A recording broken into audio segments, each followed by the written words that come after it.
आज मला अतिशय आनंद आहे की आषाढी एकादशीच्या निमित्ताने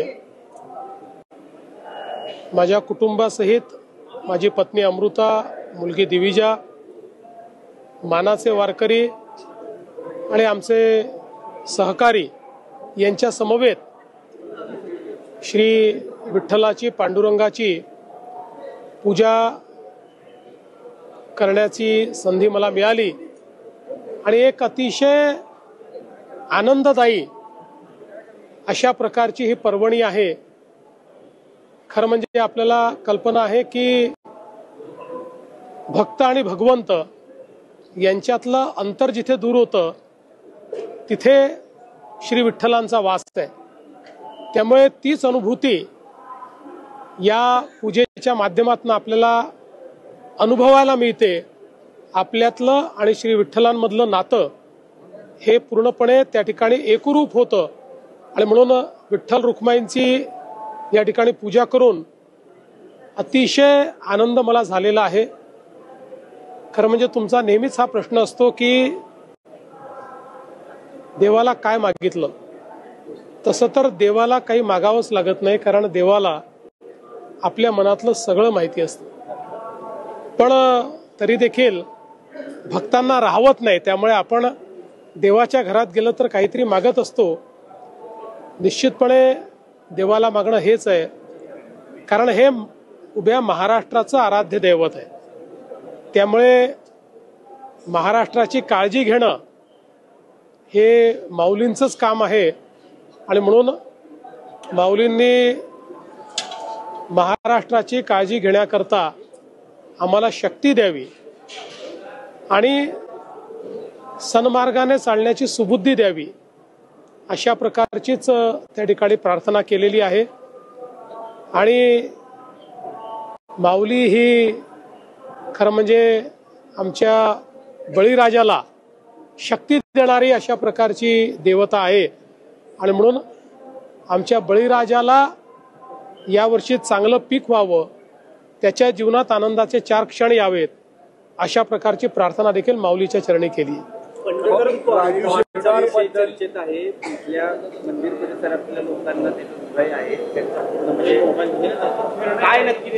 पंढरपूर कॉरिडॉरच्या संदर्भात सगळ्यांना विश्वासात घेऊनच या ठिकाणी आम्ही काम करतो आहोत। कोणाचंही नुकसान आम्ही होऊ देणार नाही। तो दुकानदार असो, तो घर मालक असो, तो सामान्य माणूस असो, कोणाचंही नुकसान न करता सगळ्यांचं योग्य पुनर्वसन करून या ठिकाणी हा कॉरिडॉर आपण तयार करणार आहोत। त्या संदर्भात जिल्हाधिकाऱ्यांनी एक मोठं कन्सल्टेशन केलेलं आहे, चर्चा केलेली आहे। अनेक लोकांची चर्चा करून त्यांच्या शंका देखील दूर केल्या आहेत।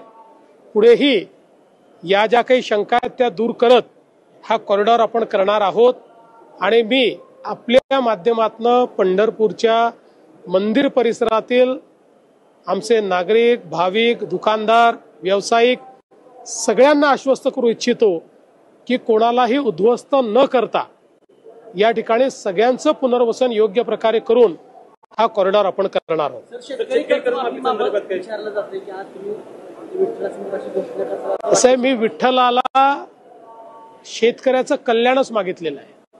त्याच्यामुळे ज्या ज्या गोष्टीत शेतकऱ्याचं कल्याण असेल त्या सगळ्या गोष्टी माझ्या हातून व्हाव्यात अशी विठ्ठलचरणी प्रार्थना केली आहे। सर, विरोधकांना काही सुबुद्धी वगैरे आपण सन्मार्गाने चालावं, आपण सुबुद्धीने चालावं। आपण सुबुद्धीने चाललो तर दुसऱ्यांना सुबुद्धी येईलच आणि ज्यांना दुर्बुद्धी येते त्यांची काय अवस्था होते तुम्ही बघितलंच आहे। ज्या पद्धतीच्या काल टीका झाल्या मेळाव्यामध्ये, जाऊ द्या, आज आनंदाचा दिवस आहे। कारण मी जसं सांगितलं की त्यांनी विजय उत्सवाला जसं रुदालीचं स्वरूप दिलं तसं मला आनंद उत्सवाला कुठलंही राजकीय स्वरूप द्यायचं नाही। त्यामुळे मी त्या संदर्भात काही बोलणार नाही।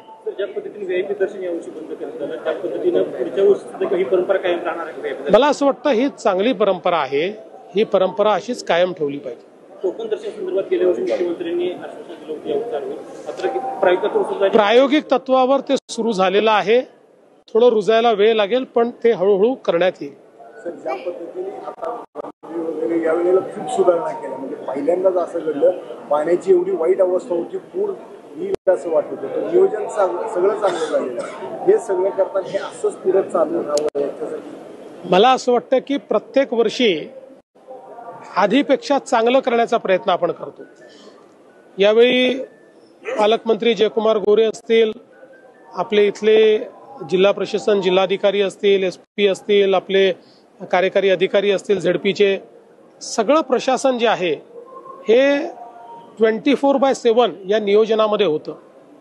आपण जर पोलिसांची कमांड अँड कंट्रोल सिस्टीम बघितली असेल तर अत्यंत आधुनिक अशा प्रकारची कमांड अँड कंट्रोल सिस्टीम आहे की ज्यात ड्रोनच्या माध्यमातून ऍक्च्युअल काउंट म्हणजे किती या ठिकाणी आले तेवढा हेड काउंट देखील आपल्याला प्राप्त होतोय. AI चा उपयोग चाललेला आहे. त्यामुळे आपली मूळ तत्व तीच ठेवत दरवर्षी वारीमध्ये नवीन तंत्रज्ञान आणायचं, नवीन व्यवस्था आणायच्या, नवीन पद्धती आणायच्या, अशा प्रकारचा प्रयत्न आपला असणार आहे. आपण काल यावेळेस स्वच्छतेकडे जास्त लक्ष दिलेलं आहे. कुठेही घाण नाही, कुठेही दुर्गंधी नाही. पण एक प्रॉब्लेम येतो, पंढरपूरच्या नगरपालिकेचे आरोग्य कर्मचाऱ्यांची क्षमता कमी आहे, तर ती वाढवून द्यावी अशी मागणी केली. ह्याला जोडून सर पोलीस कर्मचारी खूप लोड खूप असतो, 12 महिने गर्दी असते आणि हे कमी पडतं. मला पहिल्यांदा तर या गोष्टीचा अतिशय आनंद आहे, कारण सगळ्यांनी मला यावेळेस सांगितलं की प्रचंड स्वच्छता या ठिकाणी पाहायला मिळाली. खूप चांगल्या प्रकारे सगळं वातावरण, स्वच्छ वातावरण पाहायला मिळालं. ही अतिशय आनंदाची गोष्ट आहे. निश्चितपणे कर्मचारी असतील किंवा पोलीस असतील या संदर्भात कुठे काही कमतरता असेल तर ती दूर करण्याचा प्रयत्न आपण करू. देखिए, ये जो वारी होती है ये एक बहुत ही आनंद का क्षण है. इसमें भक्त और भगवान ये एक दूसरे में लीन होते हैं. ये ऐसी जगह है जहाँ भक्त और भगवान अलग नहीं होते, दोनों की ऊर्जा एक साथ मिलती है और एक नई ऊर्जा तैयार होती है. उसी ऊर्जा की अनुभूति लेने के लिए मैं यहाँ पर आया और मुझे बहुत खुशी है कि मेरे परिवार के साथ और यहाँ पर जो हमारे वारकरियों में से ऐसे वारकरी चुने जाते हैं जिनको हम मानाचे वारकरी कहते हैं, उनके साथ में आज हमारे सभी साथियों को मिलकर ये पूजा करने का अवसर मिला. इस ऊर्जा को अपने आप में समाहित करने का अवसर मिला.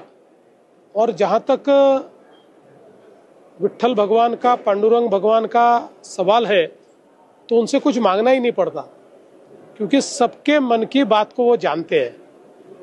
हम लोग तो ऐसे है कि वो हमारी माऊली है, उनके पास पहुंचते तो कुछ न कुछ मांग ही लेते हैं.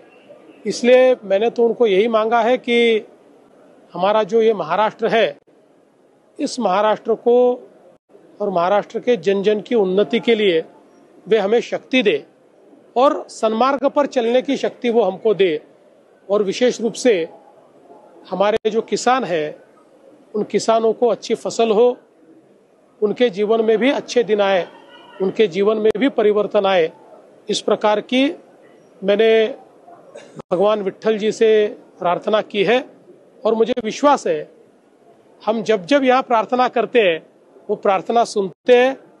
इसीलिए हमारे सारे वारकरी किसान भाई यहाँ उनकी प्रार्थना के लिए आते हैं, तो प्रार्थना सुनेंगे ऐसा मेरा विश्वास है. भाविकांच्या स्नानासाठी खूप गरजेचं आहे. यावेळेला ह्याच्या प्रयागराजच्या धर्तीवर करायचं ठरलं होतं. नाही, आपण निश्चितपणे करू. खर्चाचा कुठेही प्रश्न नाहीये. एकात्मिक प्लॅन जो आहे त्या प्लॅनचा भाग आता या सगळ्या गोष्टी असणार आहेत.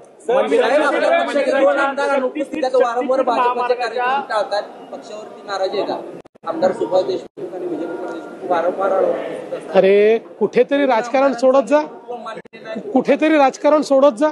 अरे मंदिरात आहोत आपण, कुठेतरी राजकारण सोडत जा. काल पूर्णपणे दोघेही सोबत होते, ते तुम्हाला दिसले नाहीत. कशा करता इथे राजकारण आणता?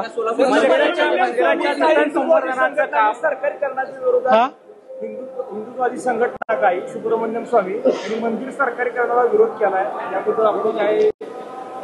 असं आहे की ही साधारणपणे विश्व हिंदू परिषदेची देखील भूमिका राहिलेली आहे की शक्यतोवर मंदिराचं सरकारीकरण करू नये. मंदिर हे भक्तांच्याच हातामध्ये असावं. मात्र ज्या ठिकाणी कारभार खूप मोठा होतो अशा ठिकाणी आपल्याला अशा प्रकारे कायदा करावा लागतो. कायदा केला याचा अर्थ त्याचं सरकारीकरण केलं असं होत नाही. हे सरकारीकरण नाही आहे. या कायद्याच्या माध्यमातून त्याचं व्यवस्थापन चांगल्या प्रकारे चालावं अशा प्रकारचा आपला प्रयत्न आहे. त्यामुळे मला असं वाटतं की आज आपण बघितलं असेल कायदा केल्यानंतर मंदिरामध्ये झालेली सुधारणा या आपण सगळ्यांनी बघितलेली.